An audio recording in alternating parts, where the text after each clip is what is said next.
It's been a productive, eventful week. The Pentagon is claiming success after a team of about 60 Kurdish and U.S. commandos raided an Islamic State prison compound in the northern Iraqi town of Hawija.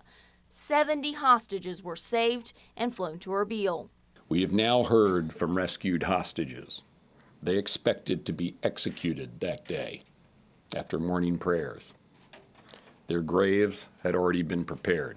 Officials say the original plan was for Americans to stay back and advise while the Kurds entered the compound. But when the Kurds started taking heavy fire, the Americans jumped into the fight. Master Sergeant Joshua Wheeler was shot and killed, the first U.S. combat death in Iraq in 4 years. This American did what I'm very proud that Americans do in that situation. He ran to the sound of the guns and he stood up, and all the indications are it was his actions and that of one of his teammates that protected those who were involved in breaching the compound and made the mission successful. The U.S. role consists mainly of anti-Islamic State airstrikes to support Iraqi and Kurdish security forces. But the U.S. military is authorized to engage in combat to protect its own troops and partner forces.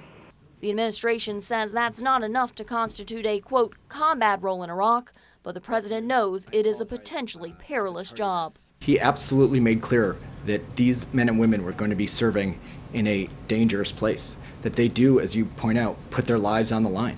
And while Americans are weary of war, analysts say the assistance is critical. The Kurdish Peshmerga need this kind of support because they do not have the air capability, they don't have the reach that they need to defeat this adversary.